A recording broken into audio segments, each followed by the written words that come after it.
We've come to the end of Moonflower Murders. Did you figure it out? No, I'm not talking about who killed Frank Parris. Did you figure it out? No. I'm not talking about who stabbed John Spencer. And I'm not talking about the anagrams or what happened to Cecily. As we heard in this episode, some clues aren't meant to be explained. Did you catch the link to the characters' last names in the Atticus Pünd takes the case part of the story? Did you figure out who Atticus Pünd is based on? No, not Hercule Poirot. But Alan Conway created Atticus Pünd, and he based him on someone most likely he knew. Have you figured out who? Some clues are meant to be explained on this final podcast for Let's Solve Moonflower Murders, Episode 6. Susan and Andreas visit Stefan in prison. Will Susan solve Cecily's mysterious disappearance? We broke down this season each episode for clues, suspects, and red herrings on the hunt to learn all the solutions to the various mysteries. Spoilers for the first 6 episodes of Moonflower Murders. If you haven't seen all these episodes, pause the video, submit your resignation to your employer, and then come back and watch. Use the timestamps below to jump to the topic or suspect that you want to hear and skip past things you do not want to listen to. At the end of this podcast, I'll review some of your great feedback. But first, let me talk about how I approached this and how I did when I read this novel. In the book, the Cecily Traherne Frank Parris murder case is really the first bulk of the text. And when I was reading that, it was kind of just like real life. I always suspect the husband, so I suspected Cecily's husband, Aidan, almost immediately. And I felt in the book and in the show, Aidan is the most likely suspect, possibly because there was never a better suspect presented in the text or the show. What do you think? Was there ever a better suspect than Aidan on this show? Once we got to the Atticus Pünd Takes the Case novel, I mentioned in the last video that Dr. Leonard Collins having killed Melissa James, it was an immediate thought, possibly even before Melissa James was killed, because the setup is so much like an Agatha Christie setup. Now, in the novel, they didn't do it in the show, but in the novel, on the day she died, Melissa went to the church, which, as we know, is right near the Collins house, and so many of those things, I'm like, oh, it's the doctor, it's the doctor, it's the doctor. Even without noting that he's Dr. Leonard Collins, Leonard being a first name you often short to Leo, I still suspected Dr. Collins. Now, as for who killed John Spencer, when I was reading the book, I did wonder a bit about who was that mystery person at the window. And to be honest, I'm not sure I ever realized who that was, but either way, at a certain point, I did realize it was Miss Kane. She was left alone and she could stab John Spencer. You guys are a lot like me. You guys suspected Aidan at the first. Many of you in the comments said, I'm looking at Madeleine Kane, she seems sus, and so you guys did a great job. Did your little gray cells catch all the lion references and know they were related to the horoscope sign Leo? Did you know that Madeleine Kane was an anagram for Aidan McNeil? If you did, detectives, great work. Another thing I did not realize when I was reading the book is that the person who hired Atticus to take the Melissa James case was an actor set up by Miss Kane. I didn't think that at all. Now, maybe it's because I'm American and I didn't know about this speech pattern that they mention on the show. If you're in the UK or somewhere else in the world, could you tell that this actor was not real and he was just a fake? But possibly the biggest thing that left me very puzzled and I didn't solve at all when I was reading the book was the question, why didn't the author, Alan Conway, tell anyone? Why didn't he tell the police? He's the same character on the show as he is in the book. Alan Conway is a pompous, annoying jerk. But to do nothing while a killer walked free? In my opinion, that didn't make any sense. It didn't seem in character with what I knew about Alan. Later, months later, after I read the book, I was still thinking about it, and I began to realize I think the idea that we're supposed to take is that Alan formed his theories about who killed Frank Parris after Stefan had already confessed. Alan also didn't have any physical evidence to prove Aidan committed the crime, so he just would be raising a theory without any facts behind it.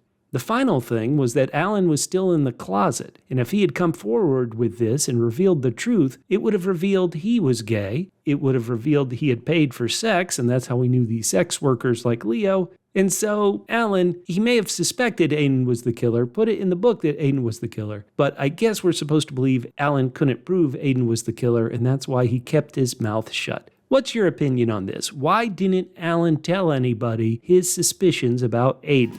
I'm wrapping up my Only Murders in the Building Season 4 coverage. If you haven't watched that show, please check out all 4 seasons and watch along with our videos where we break down the clues catching the killers. Next up, in November of 2024, we're going to be doing our after-show coverage of the Apple TV television program Silo. Silo is not a murder mystery, but Silo is a show with lots of mysteries where if you watch, you can solve. Please subscribe and join us on our next adventure. One thing the novel makes clear is how Alan Conway was always trying to leave little hints and clues. Notice this story is about the death of Melissa James, who shares a last name with the famous mystery author P.D. James. We have the Chandlers, who share a last name with author Raymond Chandler. We have the Collins, like Wilkie Collins. We have the Gardners, who are like this author of the Perry Mason series, and we have Niago Marsh, just like Aiden Marsh. Did you catch these Easter eggs to famous crime writers in the story? Before we get to some more theories and fun little Easter eggs, if you enjoyed this Let's Solve video series of podcast on Moonflower Murders, know that we have done many series of these Let's Solve videos on other television murder mysteries, so you can watch one episode and then watch our video series breaking down all the clues. If you enjoy them, I encourage you to go back and check out some of our other series like The After Party and Only Murders in the Building. Now let's look at Atticus Pünd himself. When I ask you who is Atticus Pünd based on, you would be correct to say he's based on Agatha Christie's famous detective Hercule Poirot. He's a foreigner to England who speaks with a funny accent, but he's the world's greatest detective and he can see clues and put things together in a way that nobody else can. But perhaps there's something else. Perhaps Alan Conway hid something else about Atticus, and this is a big theory in the Susan Ryland Atticus Pünd book series fan community. Is Atticus Pünd based on someone else? Alan, as we know, was fond of basing characters off people he knew in real life. So he met the hotel night manager, Derek, didn't like getting thrown out of Derek's house, so he made a character, Eric, in the novel. Real-life Derek lived with his mother Phyllis, so in the novel, he had Gwyneth. Alan met owner Pauline. He turned her into a character, Maureen. So we understand that's how Alan would base people on. But of course, there's also Aidan McNeil. A.M. A for Aidan, M for McNeil. He turned him into a character, Algernon Marsh. A.M. And then you look at his lead detective, Atticus Pünd. A.P. Who else has initials that begin with the letters A.P.? Well, if you didn't see Moonflower Murders, you didn't know this clue, but I mentioned it in some of my videos.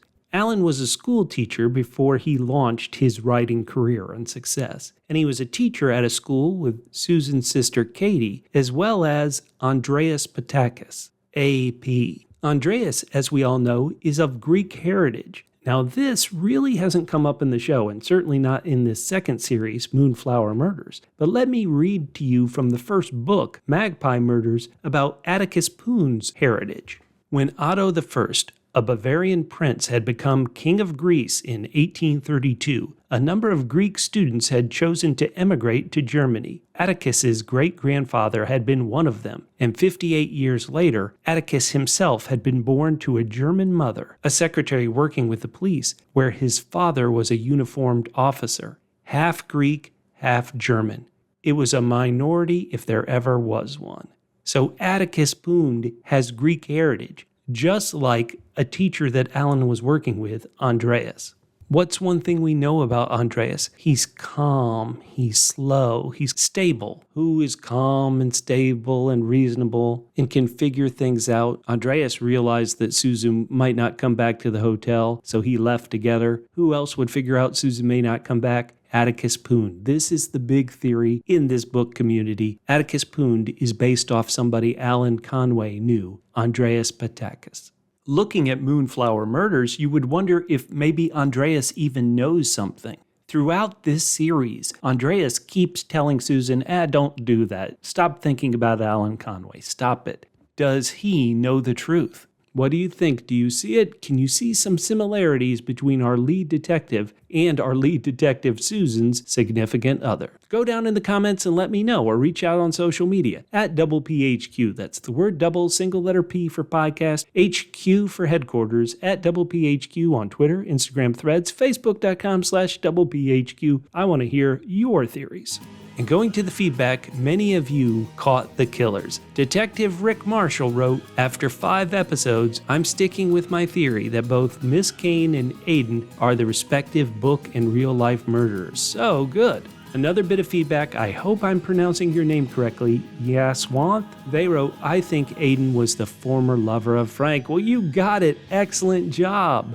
Conan 1996 was really smart. They wrote, "I think Cecily's dead, and she's the one that was sleeping with Stefan, not Lisa." Conan, your mind goes to naughty places, but naughty places where Detective Conan, you figured it out. So did Temmie, who wrote, "I think Cecily was having an affair with Stefan, not her sister." Here we go, snap, snap. Very good, Detective Temmie. Now, Pika wrote something that made me feel terrible. She said, "The minute you on your podcast said that Melissa James's death was an Agatha Christie-style death, my mind immediately went to the doctor." Oh, I am sorry, Pika, if I spoiled it for you. She did think that Aiden killed Frank Parris, and she was correct.